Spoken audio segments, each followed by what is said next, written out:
Assalamualaikum warahmatullahi wabarakatuh. Hai teman-teman, kembali lagi bersama saya. Nah, pada kesempatan kali ini kita akan masuk ke bab yang ke-23, yaitu DNS server, master slave DNS server.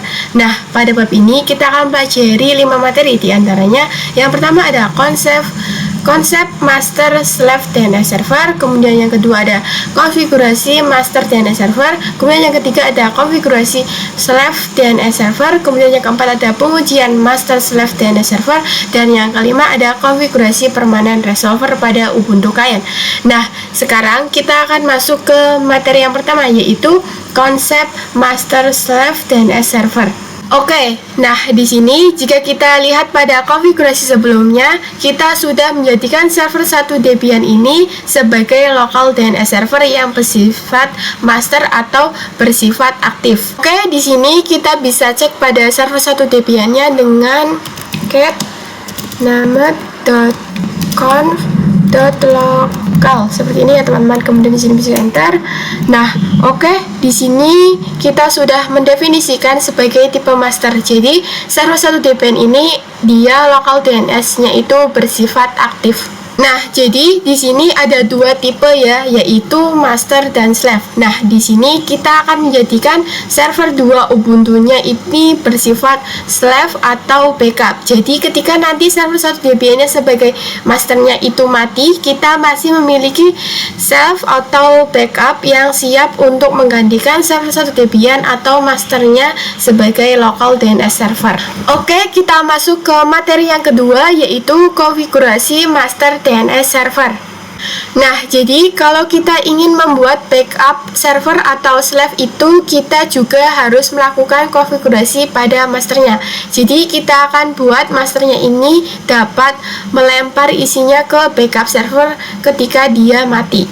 Oke, di sini teman-teman bisa buka server 1 Debian-nya. Nah, di sini kita akan lakukan transform file ke backup servernya, yaitu dengan nano named.conf.local seperti ini ya teman-teman. Kemudian di sini kita bisa enter. Oke, di sini teman-teman bisa tambahkan konfigurasi allow transfer kemudian IP dari Ubuntu 2-nya ya. Jadi di sini juga sama seperti di atas, allow transfer kemudian IP dari server 2 Ubuntu-nya. Nah, jika sudah, teman-teman bisa ctrl-x lalu kita enter. Nah, kemudian kita akan cek dengan number min check con seperti ini ya teman-teman. Kemudian kita enter. Nah, oke, di sini dia tidak menunjukkan apa-apa, artinya dia sudah berhasil. Nah, kemudian kita akan masuk ke konfigurasi db.kela. Jadi kita nano db.kela,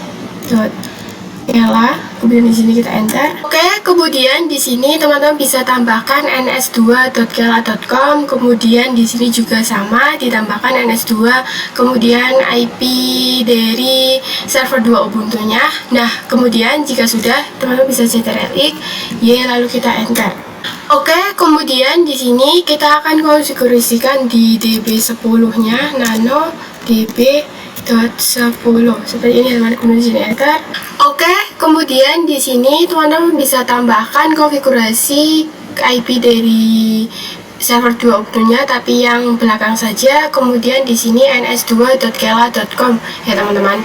Nah, kemudian jika sudah, teman-teman bisa ctrl-x lalu kita enter. Nah, oke, kemudian di sini kita bisa cek dengan nama checkzone kemudian kela.com kemudian db.kela. Kemudian di sini kita bisa enter. Nah, oke, di sini dia sudah oke ya teman-teman. Kemudian kita juga cek pada nama checkzone 10.10.10 in addr.arpa db.10. Kemudian di sini kita bisa enter. Nah, oke, di sini dia juga sudah berhasil ya teman-teman. Nah, kemudian di sini kita bisa sistem ctl restart pin 9 seperti ini ya teman-teman. Kemudian di sini enter. Nah, oke, di sini dia sudah berhasil ya teman-teman. Oke, kita masuk ke materi yang ketiga, yaitu konfigurasi slave DNS server. Nah, jadi di sini kita akan konfigurasikan slave pada server 2 Ubuntu-nya. Oke, di sini teman-teman bisa buka server 2 Ubuntu-nya. Nah, kemudian di sini teman-teman bisa install dulu yang namanya bin 9. apt install bin 9. Seperti ini ya teman-teman, kemudian enter. Nah, oke, di sini dia sudah done ya teman-teman, karena saya sudah pernah menginstalnya. Nah, kemudian kita langsung saja masuk ke cd/etc/bin. Seperti ini ya teman-teman, kemudian enter.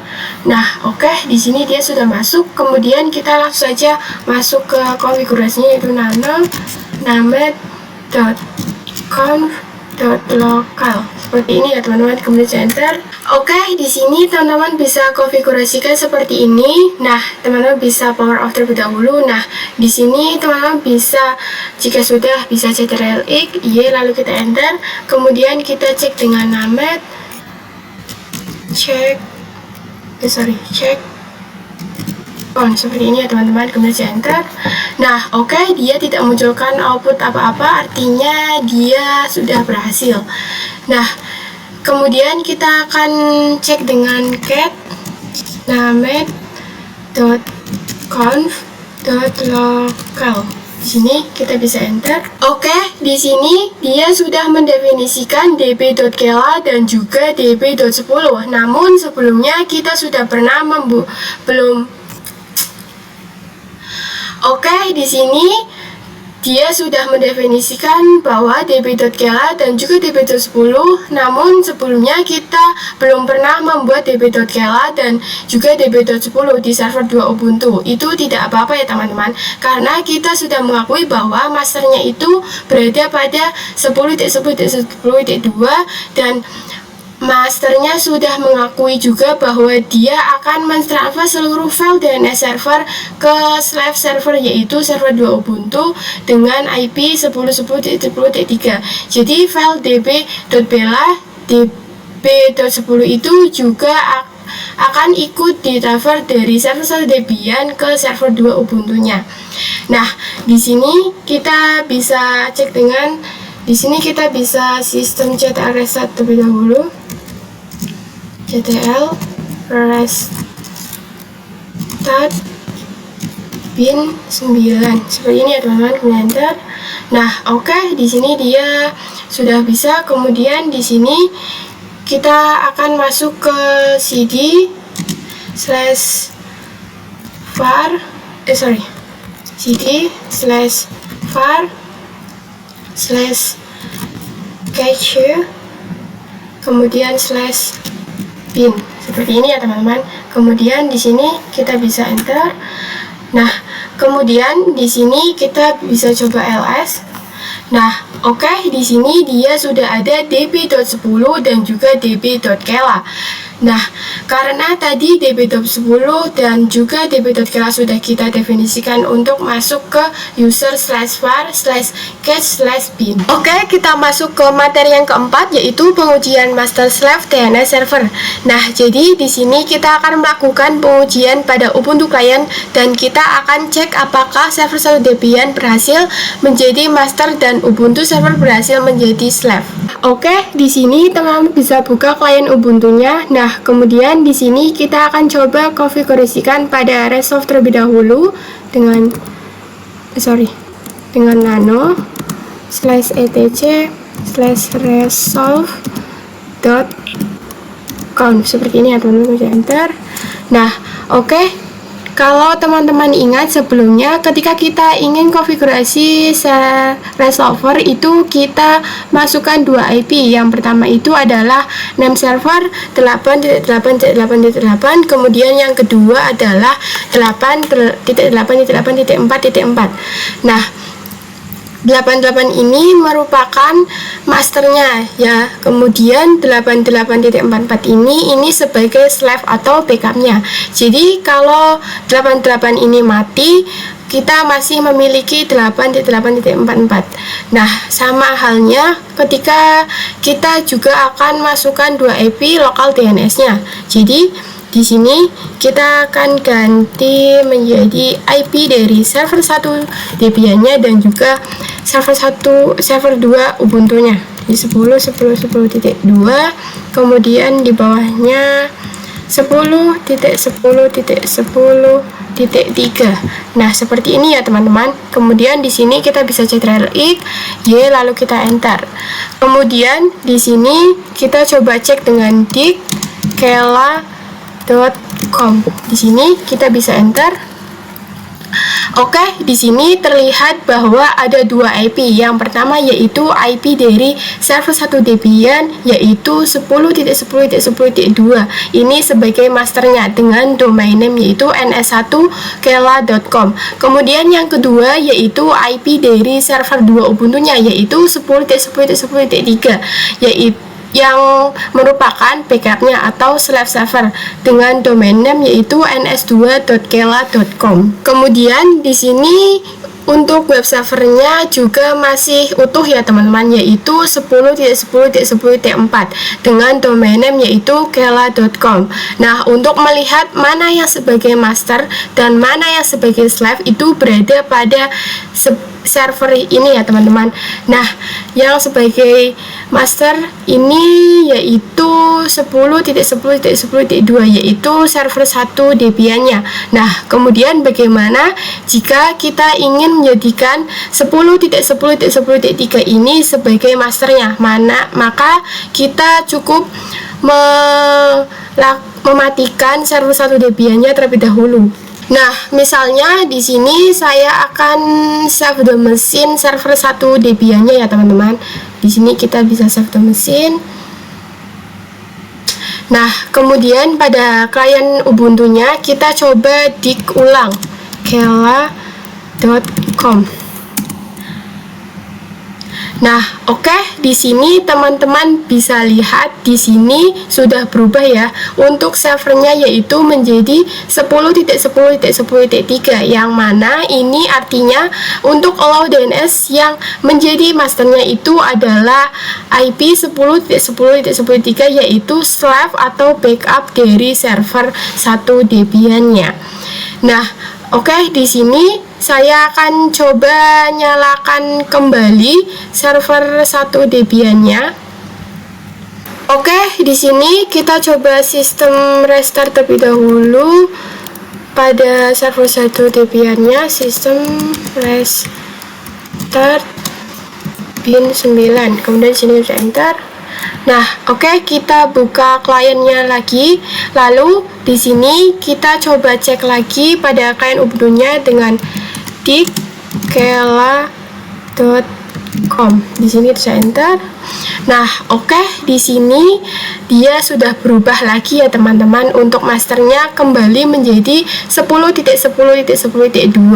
Oke, kita masuk ke materi yang kelima atau materi yang terakhir, yaitu konfigurasi permanen resolver pada Ubuntu client. Oke, di sini teman-teman bisa buka klien Ubuntu-nya. Kemudian di sini kita akan pergi ke nano/etc/resolve.conf. Seperti ini ya teman-teman. Kemudian di sini kita bisa enter.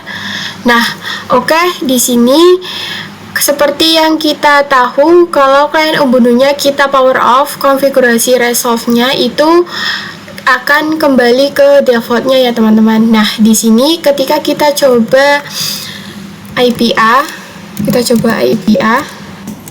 nah, di sini dia akan dapatkan IP dari DHCP pada router.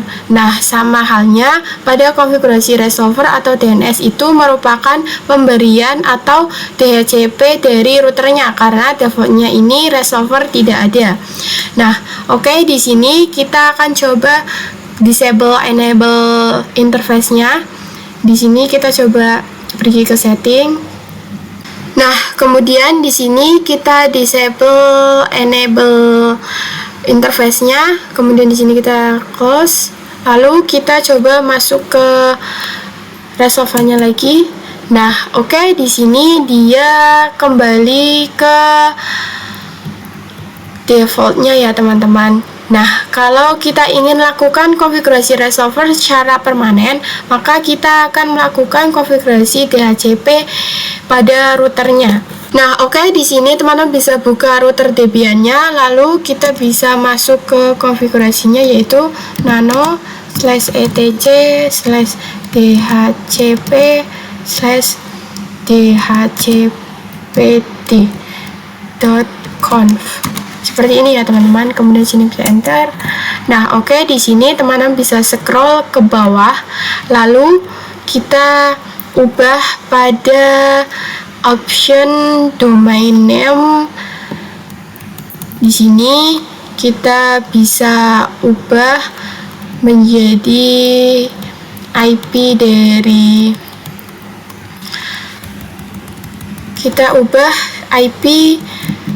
server 1 Debian-nya dan juga server 2 Ubuntu-nya.